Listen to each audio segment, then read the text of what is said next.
Attirer des entreprises sur son territoire, déposer des brevets et même faire naître des start-up.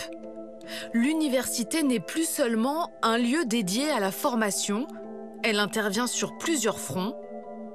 Est-elle un moteur de l'économie locale? C'est notre question d'ici. Nous sommes dans les locaux d'Unseen Labs, une entreprise de la tech implantée dans la métropole rennaise. Sa spécialité, concevoir des satellites pour surveiller les océans. L'entreprise est devenue l'un des leaders mondiaux dans ce domaine. Elle n'a cessé de grandir au point de doubler ses effectifs en l'espace d'un an.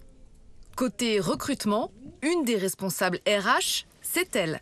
Emmanuelle Touzard est chargée de tisser des liens solides avec l'enseignement supérieur. Notre chance, c'est qu'à Rennes, le tissu local des écoles et des universités est très développé et on a des cursus qui nous intéressent beaucoup. Donc c'est aussi pour ça qu'on a voulu créer des relations pérennes avec les universités.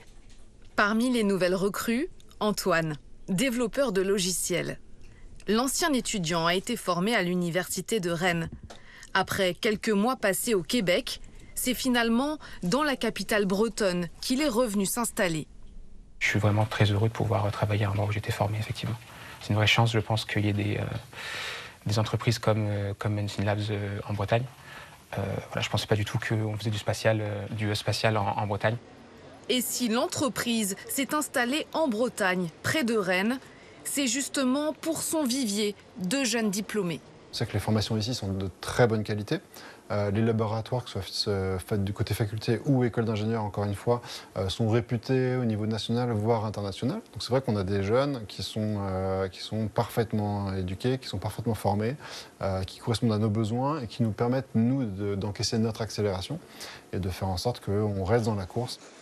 Chaque année, des milliers de jeunes diplômés sortent des écoles et des universités rennaises. Mais derrière les diplômes, un autre phénomène prend de l'ampleur. L'université de Rennes soutient la création de 3 à 4 start-up chaque année. Toute université en France a 3 piliers, a 3 missions. Première mission, c'est bien sûr la formation.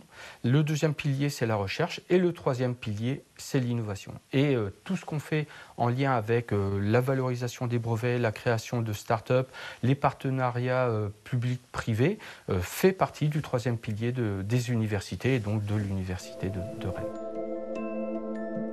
Pour découvrir l'une de ces start-up, direction le centre hospitalier universitaire, le CHU. On est dans l'hôpital, au sein de l'hôpital, dans un service qui va s'occuper des patients sans les voir.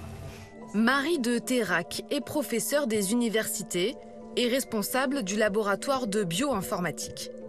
Ses recherches l'ont conduite à fonder Ginge, une jeune start-up qui pourrait bien révolutionner le monde médical. Son objectif, permettre aux médecins de trouver les soins les mieux adaptés pour les patients atteints de cancer. Cela grâce au traitement informatique de données ultra complexes.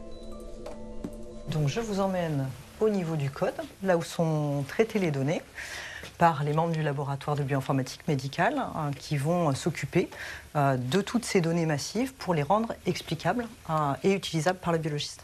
Donc ici, on est dans un bureau qui est partagé avec des membres hospitaliers, mais également des membres de la start-up qui visent en fait à exporter ces logiciels au-delà des murs de l'hôpital.